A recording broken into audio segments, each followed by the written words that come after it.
Hey there guys, ThePurpleSalmon back once again with another Minecraft video. Today we have a night-only automatic campfire inspired by two Reddit users on the Minecraft subreddit, one named JesterHB who came up with the original campfire design, and then the other being NiclasBlocko who came up with the automatic design for the daylight sensor, which I've tweaked just a little bit.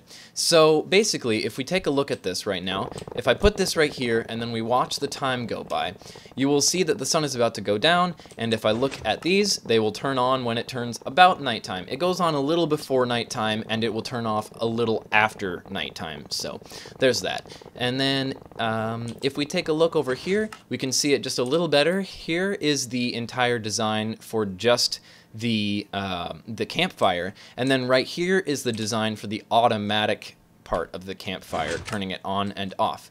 Over here we have a rising and falling edge detector, which will detect every single time a redstone signal is turned off or on. So it will work like that and turn it straight off when it's ready to be turned off. So let's go ahead and take a look at how to build this thing. Alright, so the first thing that you are going to need to do is start out with a 5x6 area. Now, this is only going to be for the redstone, so if you're going to use the pistons as your transparent block to allow the light to get to the daylight sensor, then it's going to be a little bigger, but we'll just start with the redstone for now. As well, on the right side you can see a line of black wool. That will actually be removed after everything is done, so just use it for now as your template so you have the right amount of space.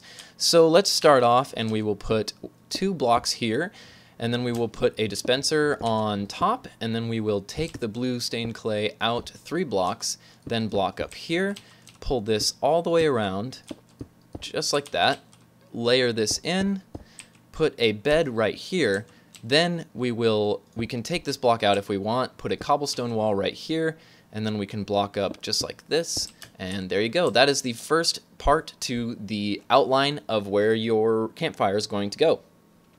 Alright, so what we're going to do next is we're going to build the frame for which we will put our campfire in. So we're going to need to build something up so that we can put the armor stands on without them moving around and not behaving that well. So as a reference, just know that these 4 blocks right here, your fire will be centered in between them. So just as a reference so you know where you're going to put it, that's where it's going to be.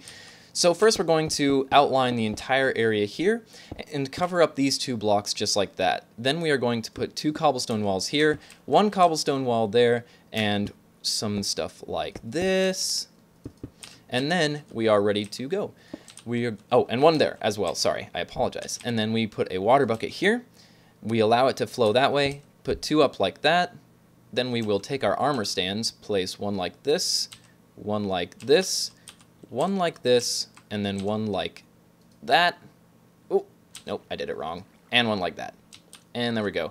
So now they are all lined up, and we can remove this piece of water right here, remove our pillar, and then the armor stands will start jumping. And then we take another water bucket, we put it down here, and then if you look right in the back here, we can place 1 block here, and then we can remove all of our frame, and that way we don't have as much cluttered space.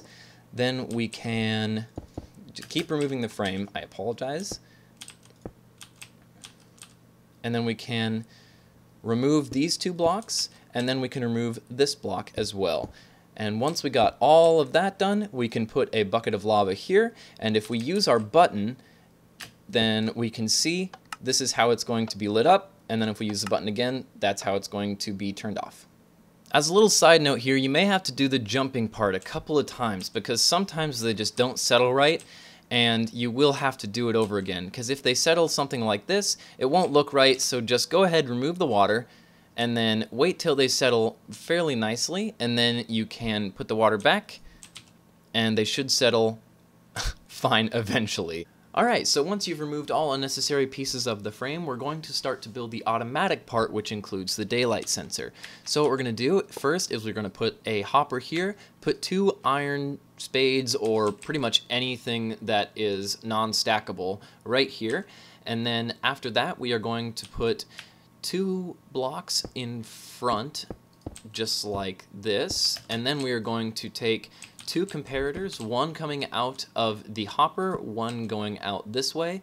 Put a daylight sensor on the back of this one, turn it to subtraction mode, put that into a block, which will be going into a piston, which will have a redstone block on top of it, and then a couple pieces of whatever building block you're putting down here, 2 pieces of redstone, then a monostable circuit on this side with a piston and a piece of clay. Then we will put this here, and then a redstone repeater in like that, and then that is what it is. As another little side note, if your campfire is turned off at night, just go ahead and hit the dispenser with a button click, and then it will be on, and then it will turn off for daytime.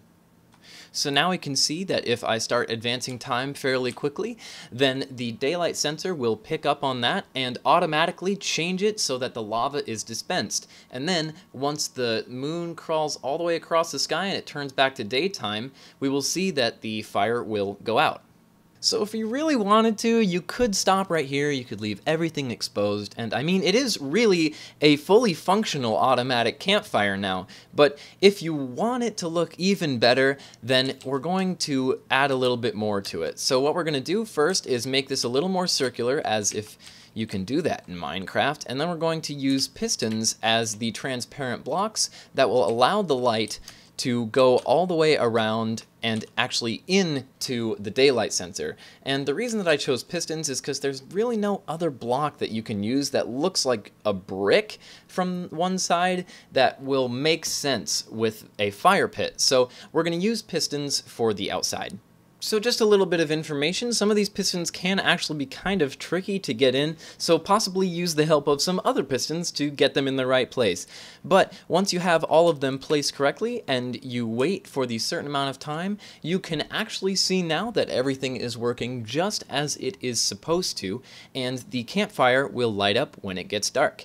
So that is pretty much all that I have for you today, guys. Thank you so much for watching. If you liked, go ahead and leave a like. If you really liked it, then go ahead and subscribe. But the links to both the original posts from Reddit will be down in the description. And thank you very much for your time. I hope you have a good day, and that's all. So thanks for watching, and bye-bye.